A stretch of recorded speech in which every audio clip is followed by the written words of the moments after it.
when I would hear people, spiritual teachers, therapists, when they would talk publicly and openly about sexuality, I was like, how do they do that? How?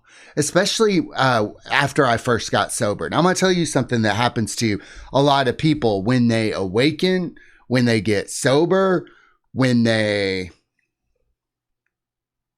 awaken, I guess, when they spiritually awaken, because getting sober is spiritual awakening. So when they awaken, the ego immediately comes in and shuts shit down.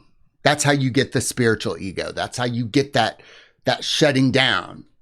And you know, I got sober through a 12-step program. I'm going to talk a little bit about 12-step programs today, but primarily, you know, the other programs do not dismantle the ego in the clean, efficient way that the 12 steps do. It's like jump, piece by piece, just take it apart. And many people who dislike 12-step programs, that's from the ego. That's the ego saying no, no, no. But we have a saying, rarely have we seen a person fail.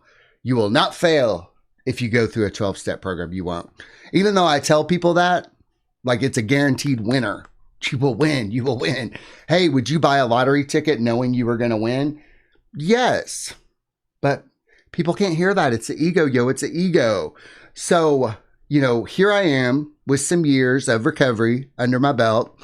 And I'm hearing from people recently in the past year that I'm a sex addict. That anybody who watches porn, loves sex, talks about sex, they're seeking validation. I even had one guy tell me that I make YouTube videos because I'm seeking validation. I make music because I'm seeking validation, that I'm still seeking. And then I just explained to him, like, making videos is like service work. Making music is like service work. I mean, our last album had to deal with enlightenment. We were going to write a book about it, but we said, let's make an album about it. Everything I do is service work. And he told me, no, it's not. So I went to a sex and love addicts meeting with him. And I feel that those meetings are for people who are addicted to sex and love. I've examined that. I'm not. Thank you, though. Thank you. So I went into that sex and love addicts meeting, and you know, I was like, I don't have these problems. I explored this. Honey, I'm an explored man. I'm gonna look. I want to know where I'm stuck. But he had closed down his sexuality. Straight guy too. He had closed it down. And I had questions for him. I'm like, but you go to a lot of different recovery meetings. You go to a lot of different fellowships. Like, why don't you just pick one?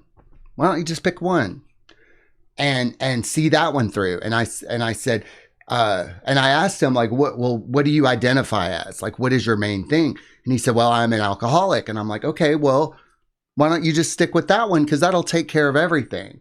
You know, if you have any sexual hangups or anything like that, a really good fourth step will take care of that. After that fourth step, if you still have sexual hangups, do it again. Just keep going. You're not supposed to be like this when you get to the end of those 12 steps. When you get to those end of those 12 steps, you're free. And if you're not free, you keep trying to free yourself.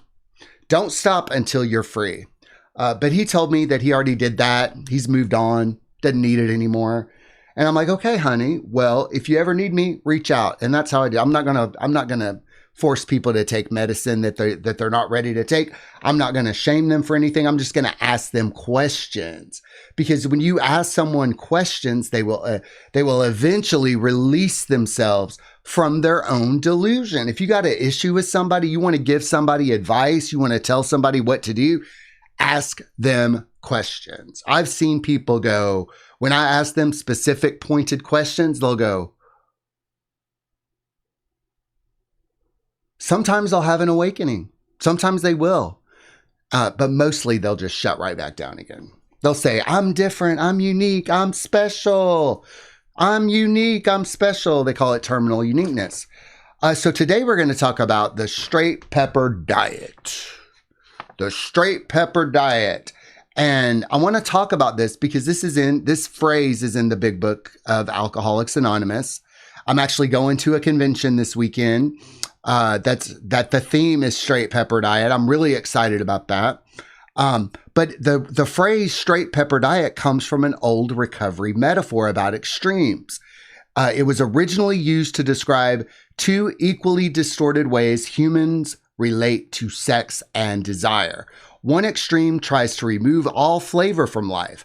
No appetite, no pleasure, no desire. The other extreme turns everything into stimulation. Everything is spice. Everything is intensity. Everything is driven by appetite. And I'm not interested necessarily in the framework of how it is presented in the big book, but I do want to talk about the metaphor of the straight pepper diet. I want to use it as a jumping off point to talk about desire, sexuality, and what consciousness actually requires. And I've told you that on this channel, I myself am focused on becoming more conscious. I have devoted an entire year to becoming more conscious, focused on becoming more conscious. You know, last year I was in Never Again. Never Again was all about setting boundaries, getting the kind of wishy-washy, midwit, crazy people out so I could focus on this year of becoming more conscious, because it's really hard to become more conscious when you're surrounded by unconscious people. Now, on the other side of being more conscious, wait a minute, I feel like something's burning. No, it's not. Wait.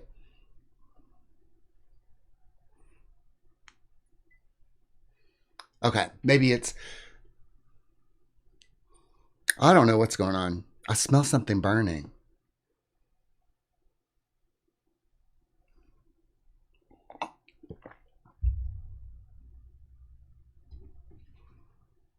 All right, so becoming more conscious, becoming more aware, becoming more present. But it's really difficult to do when you have a bunch of people in your life who are shaming you, judging you, being midwit with you. What are midwits? Midwits just want to prove you wrong. I hide midwits on this channel now. Thank you very much, because there are some people who, I love you very much, but you do not have to poke holes in the things that I say. You do not have to challenge the things that I say. You don't have to do that here. You don't. You do not have to do that. If you're going to challenge the things that I say, that's not what this is about. By the time that I'm presenting something to you, I have asked all those questions of myself. I have tried to prove myself wrong. And so I know when people are midwittery, they just want to be right. They want to be right. And you know, I thought this would stop when we wrote a book about the ego. But if I'm wrong about something, people will call me out. They will call me out. Sometimes you guys have called me out on something I was wrong about. I'm like, sure, great. Call me out for being wrong. But don't fucking challenge me on something that has already been fucking settled. All negativity comes from the ego. If you are suffering in any way, shape, or form, it is due to the ego. Know your shit and own your shit. Do some fucking shadow work. But please do not waste our time here with midwit stuff. I just hide them now, so you'll never see them. But it's like, ask me a question. If you think I'm delusional, good one. If you think I'm delusional, ask me a question to break me out of my delusion. And, but I go over things before I talk about them. I have these deep ass conversations with people. I'm not just sitting here and going, I'm going to talk about something I know nothing about today. I don't do that anymore. I don't talk about things that I don't know anything about. Why? Because uninformed insight annoys the shit out of me. When my husband tries to do uninformed insight, I say uninformed insight. Uninformed insight. You don't know what you're talking about. You don't know what you're talking about. Like, I'd be sitting here working on a website, getting into some code and stuff like that, and doing this stuff. He knows nothing about it, nothing about the mechanics of how all this worked. He would come in here and start telling me what to do and how to do things when he had no idea what was going on. I'm like, why do you do that? Why do you do this uninformed insight? You don't know. But now I have the courage to say to people, uninformed insight, you don't know what you're talking about. You really don't. And if I don't know what I'm talking about, you can let me know. But usually I hear from people who don't know what they're talking about, trying to tell me that I don't know what I'm talking about. It is ego. It is pain body. And I set boundaries with that uninformed insight. Uninformed insight. In my personal life, I just shut up when people do that. I just ignore it. But I like hearing from people, so I'm not going to turn off comments or anything like that. I'm just going to hide the midwits. And you should do that in your own life too. Many people don't care anything about what you're saying. They just want to prove you wrong so that they can be right. But what do we know? You have to be wrong in order to be right. And I love being wrong. So if I'm really wrong about something, please let me know that I'm wrong. I'll probably appreciate it. I'll probably appreciate it a whole lot. I will. I love being wrong because I love being right. And if you love being right, then you're going to love being wrong. But here's the problem. When we're talking about straight pepper diets, here's the problem. Most people think the choice is suppression or indulgence. Shut desire down or drown in it. And that's a false choice. And I say this because that's what I did. That's what my husband did. That's what most people do when they first awaken or get sober. They get if you had a weird relationship with sexuality before you were awakened, you're going to have a weird relationship with sexuality post awakening. And it takes work. It takes fucking work. I work with men on this very specific issue. And it is fucking challenging. So challenging, in fact, that usually when I'm working with somebody, now I love men, so I'm probably willing to put up with this a little bit more than maybe a straight guy or a woman, perhaps. But I'm here to help a man be initiated into manhood, to work through all this shit. And there are some times that I'm working with somebody, and I know that the guys that I'm working with, if you're watching it, you know what I'm talking about. I'm like, why am I doing that? Why do I have to put up with this shit? Well, because it helps me become more conscious. It helps everybody become more conscious because there's name calling, there's homophobia, there's accusations, there's all sorts of shit. I get called a lot of names doing this work, but then again, I'm conscious enough to know that when people are screaming at me or calling me names or projecting on me, it's the ego. The ego will not go quietly. So when you choose someone to work with, you want somebody who's strong and committed and not going to take what the ego says seriously. And this does take work. You're not going to be able to watch a few YouTube videos and learn about it. You're actually going to have to go through it. You're going to have to go through the underworld. Nothing worth it is easy. You know that. You got to work, bitch. You got to work for this shit. If you want the benefit of serenity and peace and an integrated sexuality, you're going to have to fucking work. You might have to watch a lot of porn. You might have to jerk off a lot. You might have to jaggle a lot. You might have to do some stuff that makes you feel very weird and uncomfortable. You're probably going to feel like you're getting groomed by God, and you are. You are.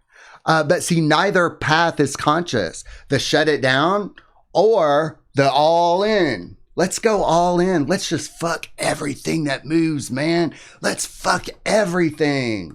I want an array of fleshlights over here. I want dildos to the right. I want cock rings to the left. I want to be a sexual being. Neither way is conscious. Neither way is conscious. But removing all flavor from life does not make you awake.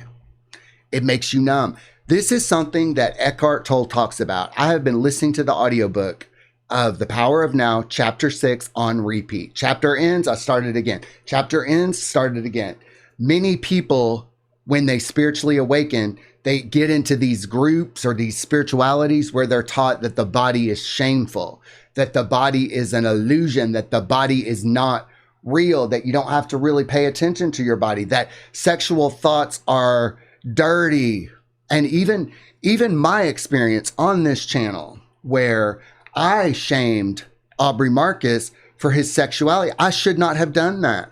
I should not have done that, okay? Because a conscious person wouldn't do that. It was not my business what he does with him and his wife. It is none of my business. But I made it my business because I got attention for it from women. And women supported me in shaming another man's sexuality. And when I said, no, that's wrong, women let me have it. This is emblematic of the problem with women in our culture, is that they don't want to fucking listen. You try to tell them something and they get mad and upset. They have complete come aparts. I'm not talking about all women, but I love the experience on this channel because women got mad at me for doing the right thing. Shouldn't shame people for their sexuality. I was wrong. I got punished for that by the spirits. The spirits in my life, they punished me. And I had to come clean because why? I am interested in becoming more conscious. Very interested in it. Laser focused on it. And I love it because I want the peace, the serenity, the joy, the freedom, the abundance that conscious people enjoy. The freedom from disease, the freedom from drama. But you got to work at it. You know, I think that, you know, you look at someone like Eckhart and you think it was easy. Here's what Eckhart did correctly. He didn't try to get back with he didn't try to appeal to his family. He didn't try to get along with anybody. He didn't seek validation from other people. He didn't have parents harassing them saying family is everything. He pretty much stuck to himself for the first several years of his awakening. And that's what we should do. That's what I'm doing. Until I am to a level of consciousness that I feel appropriate, I'm going to stay away from deeply negative, unconscious people. I'm just going to do it. That's my choice, bitch. I don't have to do it. I don't have to do it right now. Nobody really has to do it right now. One of my friends right now has a crazy boss that texts him the most fucked up shit. And I told him yesterday, I'm like, go get another job. Just why put up with that shit? He told me it's going to be hard to find another job. Well, if you keep saying it's going to be hard to find another job, it is. But removing all that flavor from your life, it makes you numb. It makes you rigid. It creates a split between the mind and the body where desire becomes something to control, hide, or judge. That is not maturity. That is fear pretending to be virtue. Fear pretending to be virtue. So, you know, we came out with this album, Mask. I love the way the spirit set this up. Oh my God, it was so brilliant. Many of you already know the story of how that album came to be. It came to be because I pressed a button on an old picture of mine and it turned it into a sexual image. And I'm like, these are really cool. I was able to see myself from about 10 years ago being sexual it's being sexually free in a way that I never was. And that unlocked something for me. That fucking did something for me. So I made more videos and more songs, and Merrick contributed songs and produced, and then we have a whole album. And I have been fearlessly sharing that with other men, gay and straight. Some women, but women really love to shame men and their sexuality. And if you're a woman that shames a man's sexuality, stop it. Fucking stop it. Focus on yourself. Focus on yourself, honey. Focus on yourself. Men are not the problem. You are. And if you're a man and you think women are the problem, you are. Focus on yourself. Why is it so hard to focus on ourselves? I have this problem too. Whenever I feel like I want to focus on other people, I'm like, oh, I need to focus on myself.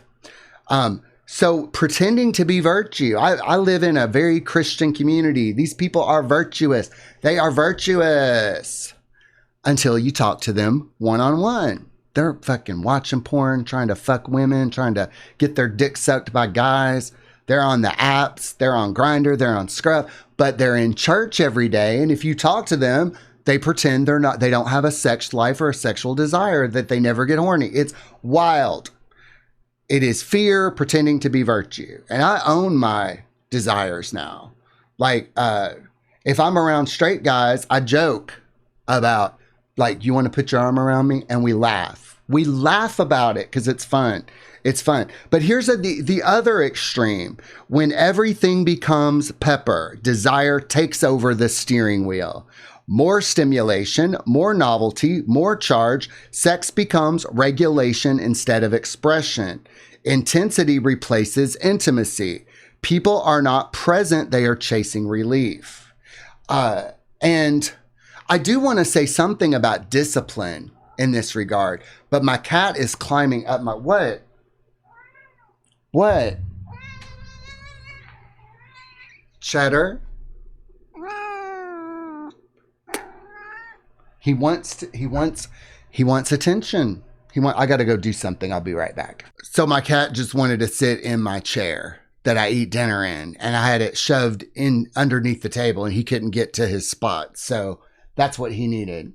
He likes to sit on my chair where I sit because he loves me. My cat loves me. Even though he acts like he doesn't love me, he's pretty standoffish. He's a country cat. He's also mad because he thinks that we control the weather because we turn the shower on and we control the temperature in the house. He thinks that we can do that out in the world, which we can, but not in the way that you think. But so if it's cold outside, he gets mad at me. Like, can't you do something about this?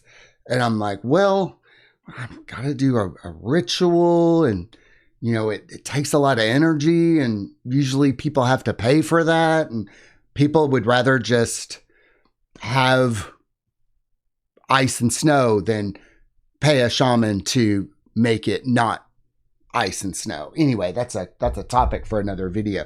But we're talking about consciousness living in the middle of it. So it's not bland, nor is it compulsive. It's integrated. And this is here's the thing. This is a new phase of my life, being integrated. It's new. You could probably tell a difference in me than I was several months ago. And I'm relaying it to you now after what I went through several months ago. I actually went through a very painful, scary integration process where sex and sexuality is no longer compulsive, but it's also not bland either. It's integrated. I have an integrated sexuality now. And once you're integrated, that's it. It doesn't take years. It doesn't take months. It doesn't take a while. It takes a while to get used to it. But other than that, it's like it could take 5 minutes or 5 years. Most people choose the 5 years. This was one of the few times in my life that I said, I want the 5 minutes. And actually, I helped a guy recently, and he put up quite a fight. And he doesn't watch my YouTube channel, so I'll talk to him. I'll talk to you guys about this. So he'll be fine with it. He's fine with it. But he was like it took 5 minutes with him, but it took months of him releasing resistance to it, and it happened in 5 minutes, and it was over. What is he doing? He's out living his life. Just wow, everything's different, Patrick. Everything's different. It takes 5 minutes. I chose the 5 minutes. But I did feel like my skin was going to come off. I did feel like it was very difficult. That's why you need somebody to help you through it. I don't necessarily have people to help me through this one-on-one, but that's just the way it is with me. I'm on the elder track. When you're on the elder track, you're going to have to go through this shit on your own. So desire is not the enemy of consciousness. Desire is information. It tells you where energy is moving. It shows you what has been denied. It shows you what has been ignored. It shows you what has been starved. But desire is also not a command. You do not have to obey every impulse to be honest, and you do not have to suppress impulses to be awake. And I'll remind you, I did a period of semen retention. Some of the semen retention purists say you should have done it for years and you will know what I'm talking about. And I'm like, that's fucking crazy. That is insane. You mean to tell me you're not gonna come or ejaculate for years at a time? And you think that's cool? You think you're getting something out of that? That is called a delusion. There's even it's a mental illness, and it comes out of India. A lot of this semen retention stuff comes out of India. And in Indian culture, there is the delusion that the semen is the magical fluid. Because see, the semen retention stuff really lined up with me feeling shame about my sexuality. It hit that sweet spot. It was like, oh yeah, I'm ashamed of my own sexuality and my desires. So this thing is going to come along and tell me that my desires are sinful or wrong. And it's going to give me a practice to ignore all of that stuff. So I went in it. I went into that culture. I talked to other men about it. And I even tried to help some men get out of that delusion. And it was not pretty. It was not pretty. They're very mad at me. They're very upset with me. And all I did was help them to not feel shame about their sexuality. If you're a porn addict, watch it. Watch so much porn you want to die. Watch it. Stop feeling ashamed of it because you're addicted to the shame and not the porn. The porn is not the problem. The drugs are not the problem. The alcohol isn't the problem. The compulsive behavior isn't the problem. What's the problem? For those of you in the back, what is the problem? Ego. It's ego. It's that simple. It's that easy. But we want to make it more complicated. Okay, let's make it more complicated. Let's make it more complicated. So a man who hates his desires is fractured.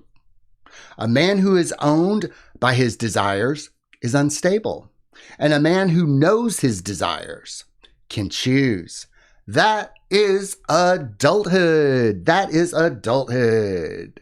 So I was on X this morning, and this guy was talking about how porn is the problem. Porn is leading to low birth rates. Porn is this. Porn is this. We need to do something about all the porn. And I said, no, the problem is so many men have not been initiated into manhood. Once you're initiated into manhood, you get to choose. You have a choice. Boys cannot choose for themselves. Boys need things chosen for them. But a man can choose for himself. And it's an immature sexuality. Somebody with an immature sexuality would watch porn all day. Someone with an immature sexuality would get off on gooning and baiting. And I love doing those things. Those are fun, but I choose to do it or not choose to do it. I have a choice. If I got something to do, I'm not going to do it. And I don't do it when I'm bored either. I engage with my sexuality when I want to engage with my sexuality. I have a choice, but that's also because I'm a man as well. I grew up, so I have a choice. So that is adulthood. But this guy told me, sexuality should be something that you share and explore with your wife. And I just kind of laughed at that because the man is supposed to help the woman through her sexuality. Hopefully a woman will have grown up. Another woman would have taught her about her sexuality, and another man would have taught the man about his sexuality. And so two grown-up people come together, understanding sexuality, knowing their desire. There's nothing to explore. You don't explore shit.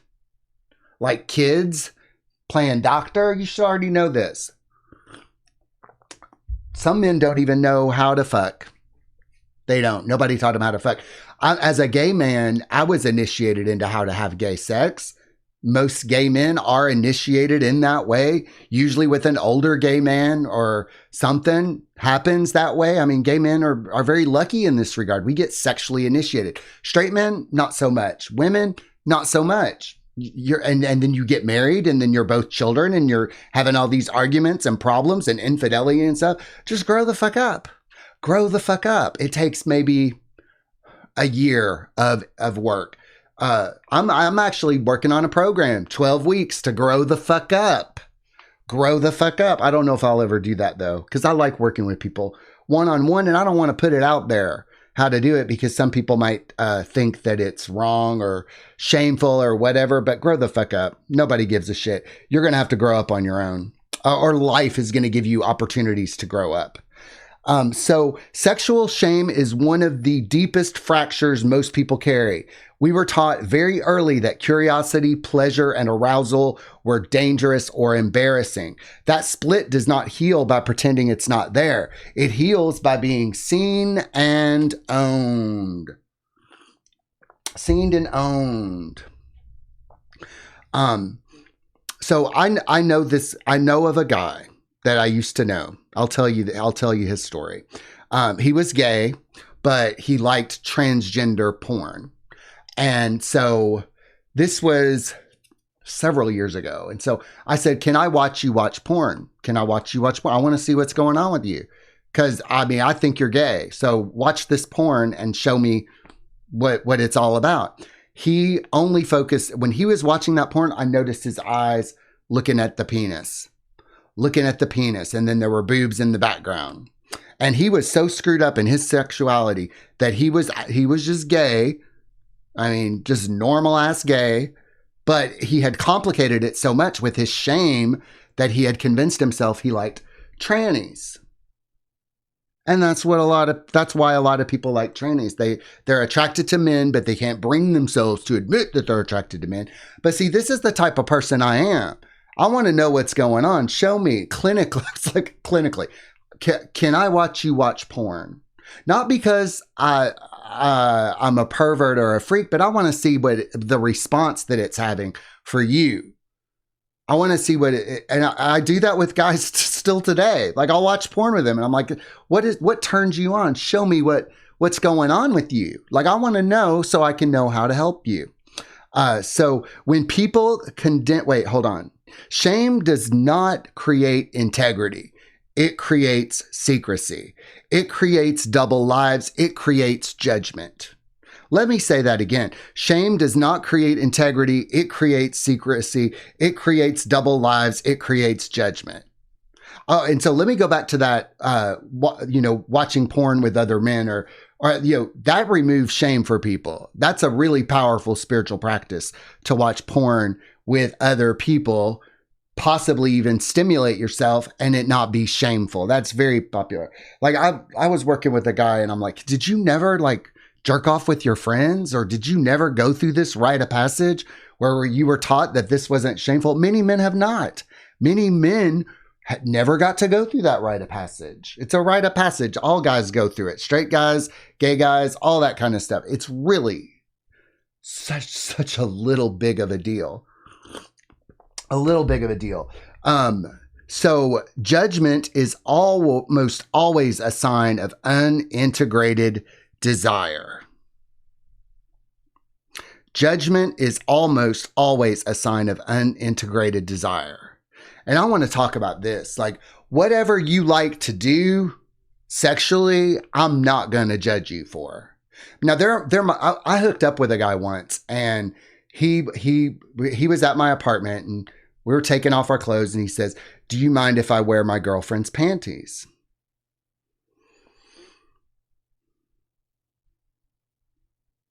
No.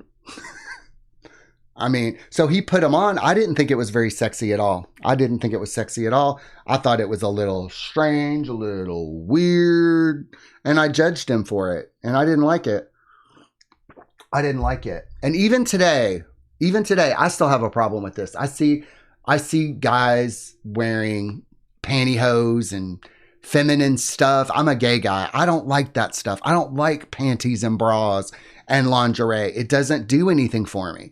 but I have come a long way in appreciating that stuff. Like, I don't shame people who like trannies anymore. Like, if you're in, I used to shame that, but I know that some, like, this kind of shit gets embedded into our lives. And, you know, there's something about childhood trauma and kinks. I think God did a really wonderful thing in giving us kinks, because our kinks link back to our childhood trauma. So whenever we engage with a kink, we're actually healing our childhood trauma. Look, y'all, I have done research and I have seen footage. I have. So whenever you engage in a kink, you're healing childhood trauma. So when people condemn other adults for their sex lives, especially when consent is present, it is rarely about ethics. It is about discomfort. It is about fear of the body. It is about desires that were never allowed to exist properly. And I've heard sex therapists talk about this. I've heard spiritual masters talk about this. Every desire has to be acknowledged and released from shame. Every desire that you have. And you don't even have to engage in it. You don't even have to condone it. You don't even have to acknowledge it all that much. And I know that people are going to say, well, there's some things that people like sexually that are wrong, immoral, illegal, and gross. And I agree with you. There are things that I won't condone. I'm not going to call them out by name, but you can probably tell what they are. It's not cool. But you, like, here's something that if you acknowledge a deep, dark desire and you don't shame it, boom, it kind of goes away. The shame is what keeps that kind of really sick shit going. And you can't really necessarily call it sick shit, but you do have to appreciate that some people who have been through sick shit are often turned on by sick shit. So you let them go. You let them go. You let them go. You let them do it. You don't, and I do not encourage people to act out sexually. I encourage people to explore it through fantasy, or just find some way to explore it. Like, I had the opportunity to explore it in my marriage. I told my husband I needed to explore some things. I needed some space, and he gave me permission to do that. I'm very lucky in that regard. If you're in a marriage, especially if you're married to a woman, this part is going to be difficult. I would say if you're single, do this shit now. Do this shit now, because I've worked with men, their wives get upset. Their wives think I'm trying to turn their husband gay or some cockamamie shit. And I'm like, I can't. If I could turn people gay, my life would be very different. If I could turn people gay, then that would mean I could turn people straight, and my life would be very different. Very, very different. I would be speaking at churches. I would be celebrated. The man that can change your sexuality. But because you can't do that. So if you're a straight man and you're working with me, you're probably going to be straight afterwards. Even if we talk about some gay shit, or maybe even do some gay shit, you're still going to be straight. The same thing for a gay guy. If you are a gay guy and you work with me, at the end of it, you're still going to be gay. Nothing is going to change. The only thing that's going to change is that you won't be repressed anymore. You won't be suppressed. You'll be fucking free. That's it. And there's many different ways to get to that freedom, but you can't be ashamed. And so I noticed that when I was working with straight guys, especially in the beginning, they were like, Patrick is just trying to suck my dick, or Patrick is just trying to get me naked, or Patrick just wants to masturbate with me. And I'm like, why would I want to do that? Like, but what would be wrong if we did do stuff like that? What would be wrong? You're trying to shame something. You're trying to shame something. And yeah, I have masturbated with clients because it's fucking necessary sometimes. Not that I necessarily want to do it. In fact, I really even don't like doing it with people in that way all that much, but sometimes it becomes necessary. It does. And I know those that people are going to project upon that, but like some of the most healing shit I've ever gone through has been in sexual situations like that. All right. So when people condemn other adults for their sex lives, especially when consent is present, it is rarely about ethics. It's about discomfort. It is about fear of the body. It is about desires that were never allowed to exist openly. And let me go back to that. There are spirit workers and other healers that use sexuality to get right in there. And we can't shame people for that. We can't even really shame Aubrey Marcus for doing the things that he does. Even though I find it weird to feed women drugs. I won't feed anybody drugs. But here's another thing you may not realize. Getting naked with people and getting turned on with people, sometimes even masturbating with other people, puts you in an altered state of consciousness. I would never have sex with a client. I would never have, sex with a client. Masturbate with them? Yes, because it does pull you into an altered state of consciousness. Get naked with them? Yes. Do all that stuff. But that's the boundary. That's the boundary right there. And it would have to be consensual. It would be negotiated. Every time I've done that with somebody, it has been negotiated heavily. Negotiated. And later, if they feel ashamed of it, over it, that's not something what usually happens in that regard is they go talk to somebody else about it. They go run it by somebody else.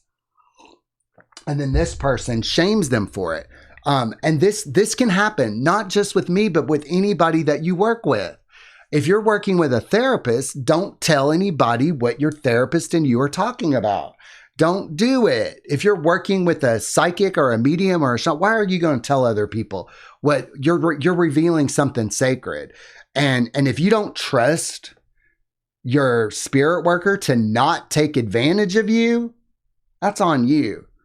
That's on you. I don't even charge a lot of money for this stuff. But I'm very honest with people and I will tell people exactly what's going on. I have worked with men, gay men, and they have gone and told their best women friend what we did. And these women are like, oh, that's wrong. That's wrong. And he should not be talking to you about that stuff. That's unprofessional. And they don't even know what we talked about at all. So this type of work can be messy. It can be weird. It can be scary and shameful. So if you are interested in working with people in that way and you feel shame about it, there's nothing to be ashamed of. There's nothing to be ashamed of. And work through all of that shame. Integrate it and only work with people who are integrated. In the early days, I wasn't as integrated as I am now. And I did make some mistakes, but I almost gave it up. I almost said, I'm not going to do this anymore. And my husband said, no, you need to, because you're really good at it. You need to do this because you're really good at it. And how does my husband know that I'm really good at it? Because I did it on him. He knows the people that I've worked with and he knows the results that it gets. And I am really good at it. I am. I'm good at what I do. I know that. And I have the confidence to tell you that I'm very good at what I do. All right. So you do not have to like what someone else is into. You do not have to participate, but projecting moral superiority onto consensual adult sexuality is not consciousness. It is avoidance. It is avoidance. Private sex between consenting adults is not a spiritual problem. It is not a moral emergency. It does not require your opinion. There's the alarm going off. There's the alarm. It does not require your opinion. Shit like this doesn't require your opinion very much at all. You do not have to have an opinion on the sex lives of other people. Oh my God, can I get a hell yes? You do not have to have an opinion on the sex lives of other people. And I'm going to tell you something. I'm going to take a little break and I'm going to come back. Okay, so the alarm stopped. Thanks. And I took that opportunity to make myself a snack. Olives.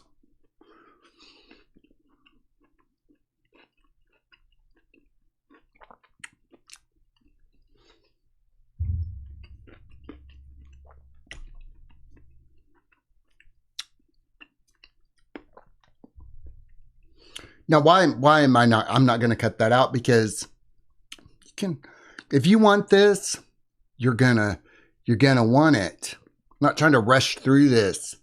Let's digest some things. And let's talk about this. Private sex between consenting adults is not a spiritual problem. It is not a moral emergency. It does not require your opinion. Too many people have opinions. Now I want to talk about the Epstein files. The Epsteins. Yeah, elites are freaks. They are freaks. But you know who else is freaks? Poor people. Poor people are the freakiest. They are so fucking freaky. Everybody's a freak. Everybody's a freak. So people have all these opinions about the Epstein files on what went on with the Epsteins. Yes, these are our elected leaders. Yes. But if you want into the personal, private sex lives of all your friends and families, you will be fucking horrified. You will be fucking horrified. So something I like to do is if I'm watching porn, I'm looking at something. I watch a lot of porn. I don't jerk off to it. I watch it. I'm as like, oh, this is a beautiful expression of sexuality. Sometimes I'll have on Chatterbait on another screen. It's just integrated in my life. It's just integrated. I can't explain it.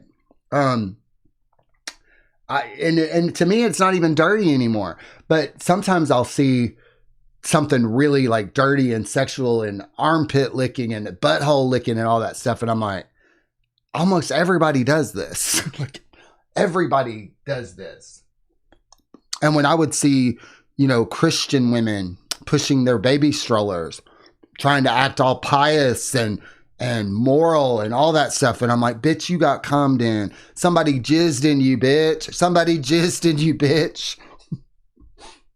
Because you have to get jizzed in to have a baby. Usually. Unless you are the Virgin Mary. Oh, let's talk about that. The Virgin Mary. Or let's not talk about it because it's pretty crazy. But man, I was raised Catholic. Catholics are some of the most repressed people.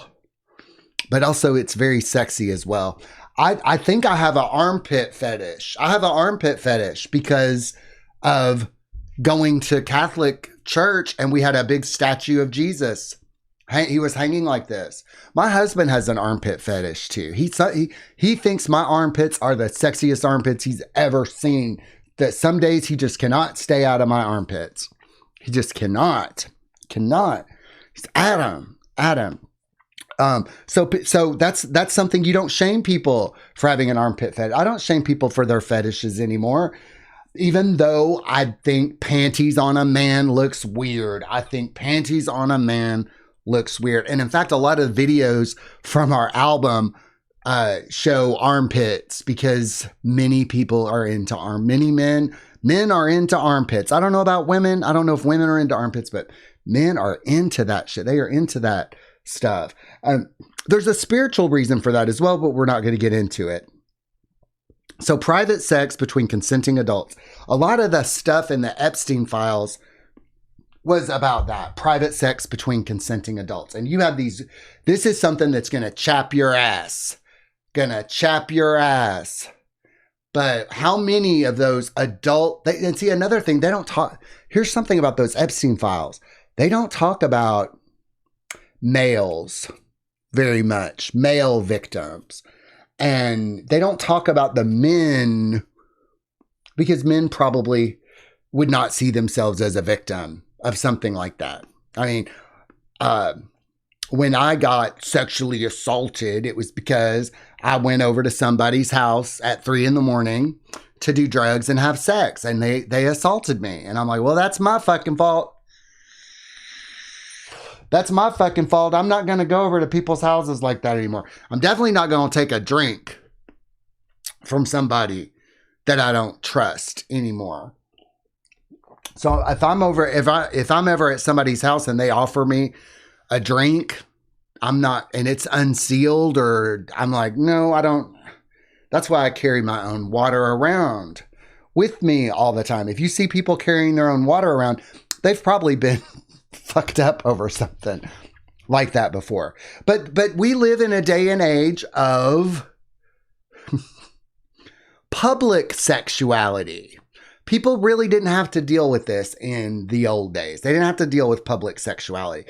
Public sexuality was a Hustler magazine or a Playboy or dirty, or seeing posters of dirty movies. Public sexuality is a different conversation because shared space requires shared consent. That is a boundaries issue, not a purity campaign. Most people confuse those two because panic feels easier than discernment. Panic feels, so if, on YouTube, they allow expressions of sexuality. They do.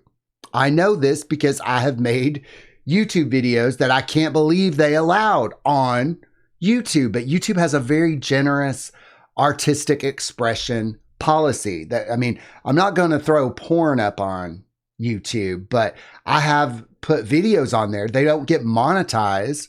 But at the same time, they allow artistic expressions of nudity and sexuality in a music video. So for those of you who are artists out there with something to say about sex and sexuality, YouTube is the place. I saw a video from Cupcake. Y'all know Cupcake? I love her. And one of her first big songs was Old Town Ho. And the lyric is, I'm gonna take his dick, put it in my hole. I'm gonna ride till I can't no more. And I'm like, whoa, that is beautiful. That is poetry. I'm not a straight guy, but I love Cupcake. I love Brooke Candy. There's a lot of artists coming out with sexual music this year, mainly females. So we were like, let's make sexual music from a male perspective. Robin's doing it. Peaches has a new song out.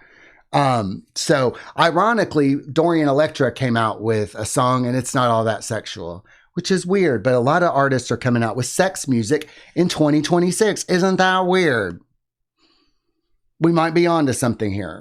So the public sexuality, it's a boundaries issue. Don't look at it.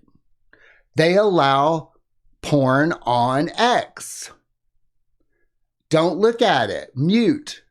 Like, I just mute people on X now. I mute people. If I don't want to hear, I don't want to hear about politics. I don't want to hear about trans issues because it's got nothing to do with me. I don't want to hear women complaining about men. I don't want to hear men complaining about women. Just mute. You could do that too. You do not have to have an opinion on it. But panic feels easier than discernment. So, I was talking earlier about this conversation that I was having on X about how they're banning porn.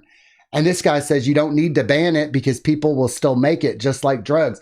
What needs to happen is unfathomable shame and discomfort to the people who use it. Create such a stigma that no one would want to use it. Well, what the fuck, man? What's this guy all about? He's a husband, a father, a veteran, and a user of common sense. Oh, really? Does that sound like common sense to you? No, that sounds like panic. That doesn't seem like shaming people. How does that work? You trying to get people killed, motherfucker? You trying to get people killed? All right, we're on the last page here. I know this video has been long, but this is a delicate subject that requires a hand, a gentle hand with jokes. Okay, so eroticism, when integrated, brings you back into the body. My last video was about that. I hope I'm getting better at articulating this stuff, but it's been rocky for me. It has been rocky. So it brings you back into the body. It slows the mind. You want to slow down your thoughts? Get fucking turned on. Get hard, bitch. It sharpens sensation. It makes presence easier.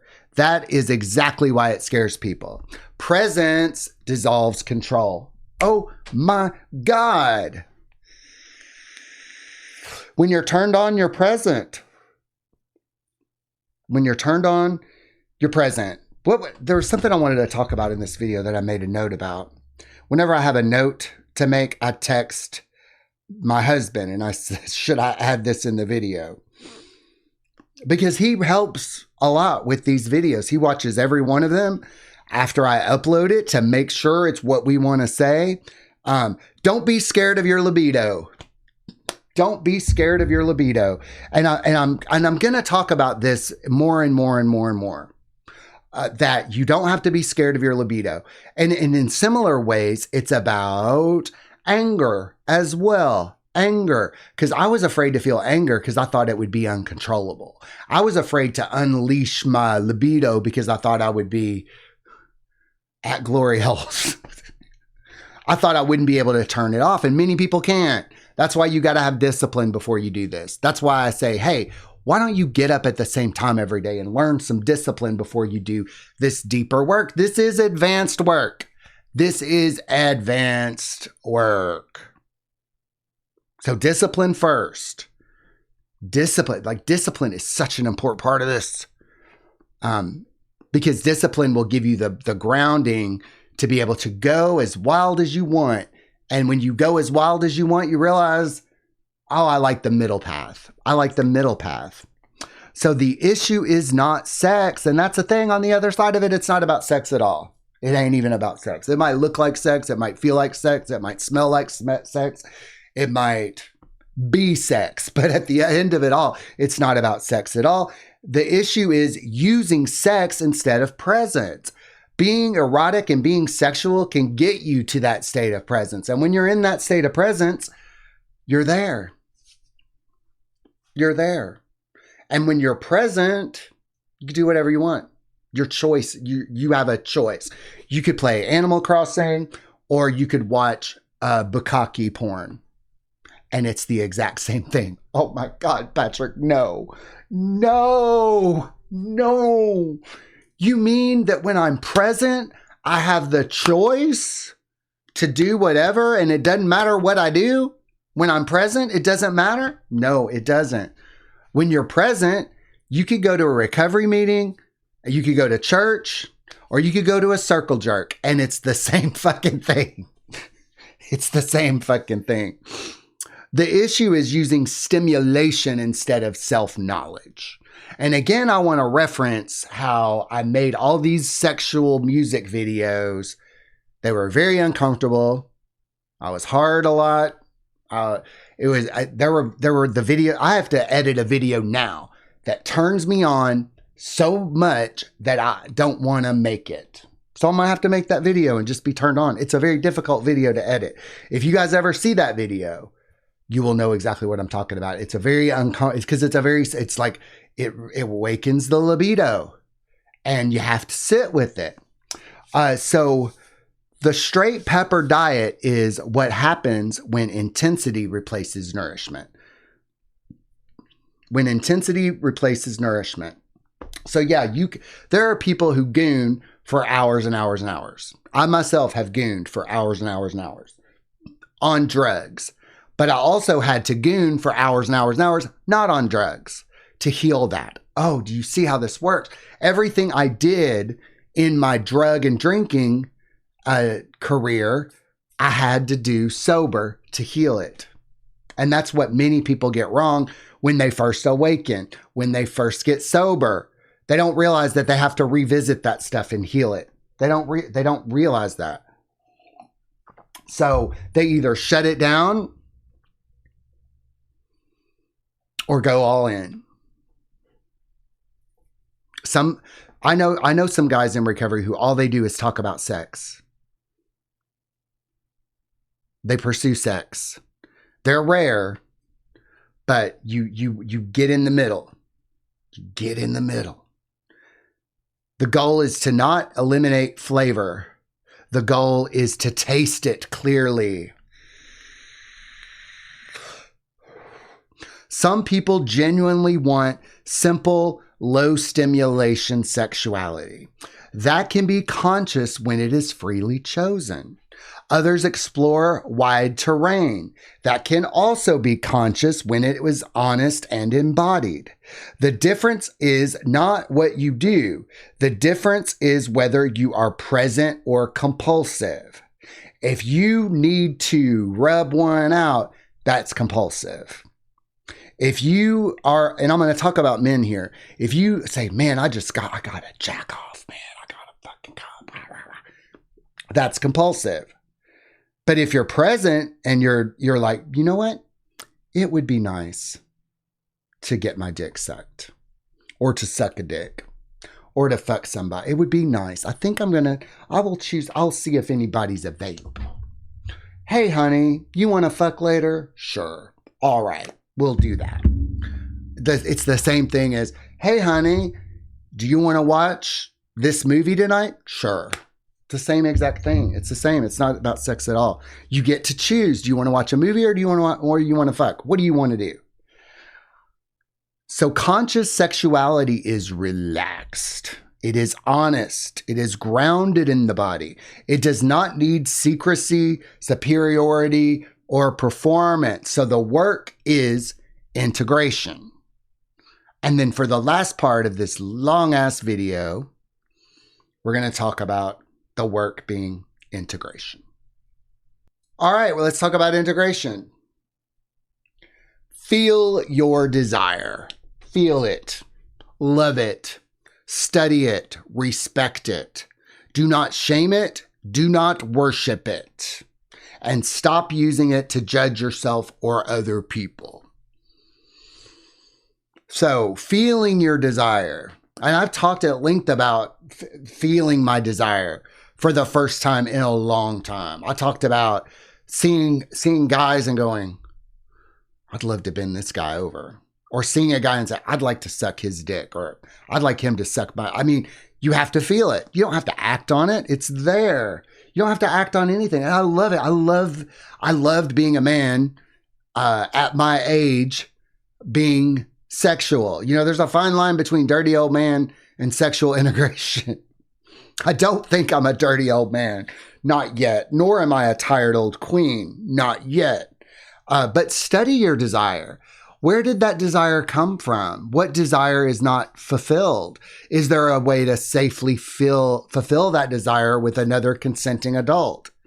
Another thing is I don't like adult babies. I think grown people wearing diapers and acting like children is distasteful to me, but I have to respect that it happens between two consenting adults, even if they are acting like babies.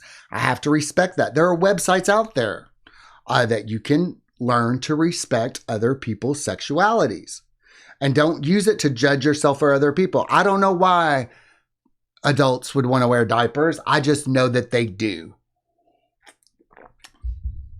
And if we live long enough, we're probably going to have to wear diapers in old age. We are. So this is not a rebellion against prudishness or a rebellion against things. This is just being grown in a human body. Being grown. Being a grown-up in a human body.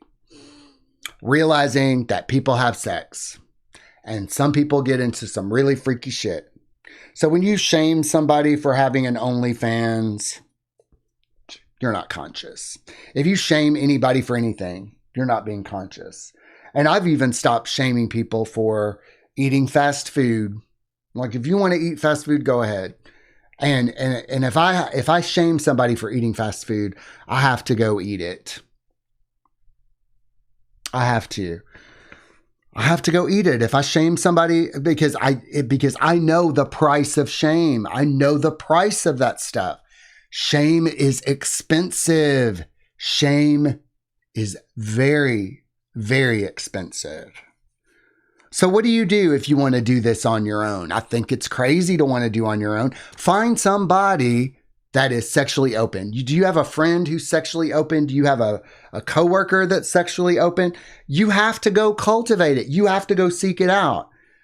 Merrick and I had to seek out sexually open people, other gay men who were sexually open and we had to cultivate some people. We had to start telling our friends, hey, we want to talk about sex with you. We want to talk about sex and sexual things with you. One of our friends, I said, we're going to get naked with you. We're going to get naked with you. And we did. And now we have a richer, deeper friendship and relationship because it's like barriers are gone. The last time I saw him, I said, hey, motherfucker, here's my dick. And he's like, wow. See, you know it. You get over it. You get over it. Okay. And I can hear some. Why'd you do that, Patrick? Well, because he'd already seen it, and it was like a greeting. You know, a greeting. Hello, my name's Patrick. Here, let me shake your hand now. Here's my dick. Because who fucking cares? Who fucking cares? All right. So this was all about the straight pepper diet and conscious sexuality. And this was a long video, I know. But I do know that it's going to help people. I do know it's going to help people because you cannot shame any part of yourself. And sexual shadow work is the ultimate shadow work. If for some insane reason you want to work with me on this particular issue, reach out. You may not even have to pay.